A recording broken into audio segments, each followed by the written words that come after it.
ভ্রমণের উদ্দেশ্য কি? এটি আমাদেরকে আরো ভালো মানুষ বানাতে সাহায্য করে। এটি একটি ধরনের থেরাপি। এখানে কোনো মিস্টিক্যাল কিছু বলা হচ্ছে না।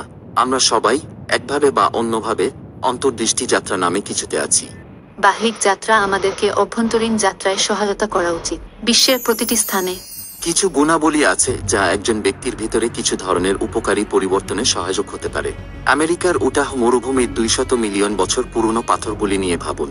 এটি একটি স্থান, কিন্তু মানসিকভাবে দেখলে এটি একটি অন্তর্দৃষ্টি গন্তব্য, একটি স্থান যেখানে দৃষ্টিভঙ্গি আছে, ক্ষুদ্র এবং সংকীর্ণ মনের সাথে ব্যস্ত নয়। কিছু জায়গা যা শান্তি এবং স্থিতিশীলতায় পূর্ণ।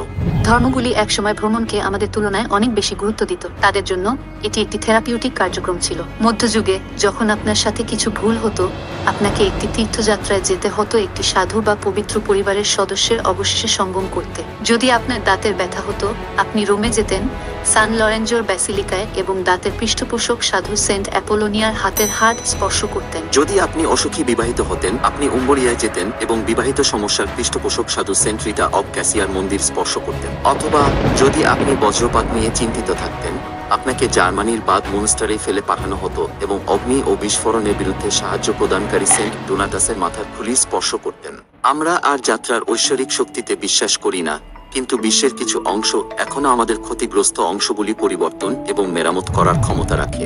একটি আদর্শ জগতে ট্রাভেল এজেন্সি একটি নতুন ধরনের মনোচিকিৎসকের দ্বারা পরিচালিত হয়। তারা শুধু ফ্লাইট এবং হোটেলের যত্ন নেবে না, তারা আমাদের সমস্যাগুলি এবং আমরা কিভাবে পরিবর্তন করতে চাই তা খুঁজে বের করা দিয়ে শুরু করবে। উদ্বিগ্নদেরকে আইল্যান্ডের পশ্চিম উপকূলে মহাজাগতিক অমর তরঙ্গগুলি দেখে আসতে পাঠানো হবে।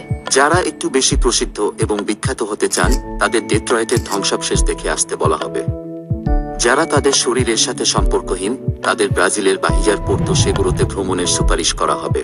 আজকাল খুব বেশি সময়ে আমরা আসলে কি সমস্যা হচ্ছে তা সম্পূর্ণভাবে জানার বা আমাদের নির্বাচিত গন্তব্যস্থলগুলি আমাদের কিভাবে সাহায্য করবে তা সঠিকভাবে বুঝতে না পারা অবস্থায় বেরিয়ে পড়ি।